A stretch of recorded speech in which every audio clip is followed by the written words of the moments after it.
In the early 1970s, a constitutional amendment granted 18-year-olds the right to vote. At the same time, these 18, 19, and 20-year-olds were actually going to war in Vietnam. It didn't seem right to the people at that time then that these 18-year-olds would not be allowed to drink. So the drinking age was lowered to 18. Now, within just a few years of that age being lowered, the motor vehicle accidents and deaths, which were already far too numerous, soared. Young drivers began to injure and kill themselves, their friends, and innocent strangers at an alarming rate. Without a doubt, alcohol was principally at fault. And this was written in Drinking Age 21, Facts, Myths, and Fictions by the National Highway Traffic Society Administration of Washington, D.C. Now, throughout American history, our minimum drinking age has actually varied, mostly between 18 and 21, and this has actually allowed us the opportunity to see some of the negative impacts from lowering the drinking age. And today you're going to hear some of those problems from lowering the drinking age. You're going to hear some answers to common questions, and you'll be able to compare how our drinking is compared to other countries. And you will gain a clear understanding of why lowering the drinking limit would be detrimental to our society. In Components of Negative Effect as Moderators of the Relationship Between Early Drinking Onset and Binge Drinking Behavior, Robert McNamara tells us about a study that was conducted on underage drinking. In this study, they actually found that the earlier someone starts drinking, the more likely they are to have issues in the future with drug or alcohol abuse or physical violence or injury to themselves or others. When the drinking ages have been lowered in the past, there were more of these accidents and injuries and deaths, including young drivers. Actually, in 1 year, Michigan's death rate raised 54% in the young drivers, and that same year, Massachusetts rose 100%. And alcohol-related automobile accidents are actually the leading cause of death for Americans between 16 and 24 years old. An average of 11 Americans die every year in alcohol-related crashes. That was also written in the Drinking Age 21 by National Highway Traffic Safety Administration of Washington, D.C. And in the pamphlet Facts on Underage Drinking by the Substance Abuse and Mental Health Services Administration, they also mention a few more facts. They mention that underage drinking contributes to a wide variety of costly health and social problems.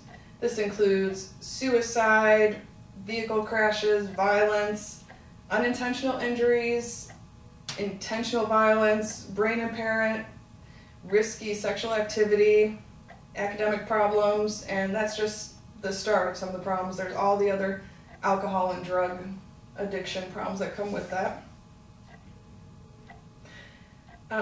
Underage alcohol use can cause alterations in the structure and function of the developing brain, which continues to mature into the mid to late 20s and may have long-term consequences. On average, alcohol is actually a factor in approximately 4,700 young people in the United States per year, shortening their lives by an average of 60 years. Now, despite all these facts, there are people who still have questions, and I'm going to address some of those questions. They were originally brought forth in the Drinking Age Facts, Myths, and Fictions by the National Highway Traffic Safety Administration of Washington, D.C. The first one that was asked is, do we really know that the 21 drinking law saves lives? And we, in fact, can support that with percentages. After raising the drinking age minimum to 21, just a few examples, Illinois saw a 9% decrease in the number of crashes they saw in underage drinking. Massachusetts saw a 15% decrease, Maine a 20% decrease, Michigan a 31% decrease. Overall, the average was about a 28% decrease. The next question is, if the drinking age is raised, won't we just drive them to drink in uncontrolled environments like cars, homes, parks, rather than in a controlled environment of a bar? And in point of fact, a drinking establishment or a bar is not actually a very controlled area for these youngsters to be drinking. They're more likely to drink and then go out and drive if they're in one of these establishments rather than going out and buying something and taking it home. And also, they're more likely to go out and buy their alcohol from a store and take it to one of these other uncontrolled areas because it's cheaper. So, another question which was posed is, at 18, an adult is old enough to fight and maybe die for his or her country. Shouldn't they be old enough to have a glass of beer? And our society has actually had a long tradition of conferring different rights and privileges and responsibilities at different ages. For example, to be in Congress, you actually have to be 30. You have to be president, you have to be 35. And there's all sorts of American age limits other than just drinking.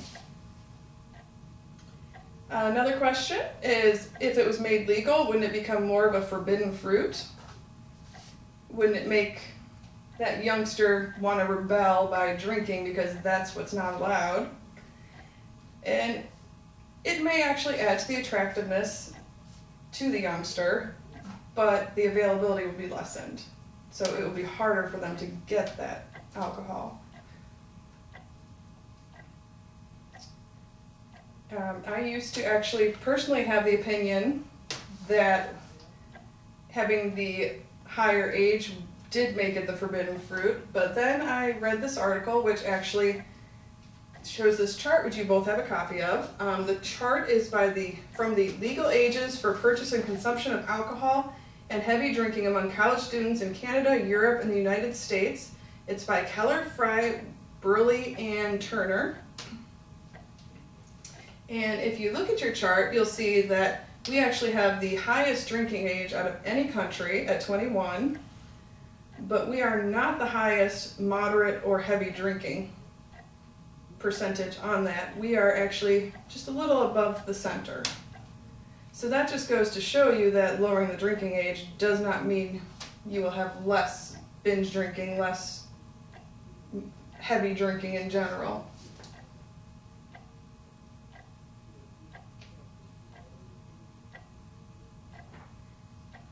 So, well, even if you don't agree with everything that I've stated today, you have to agree that even if raising the legal limit to 21 only keeps one accident from happening and saves one life, that's worth it in the end.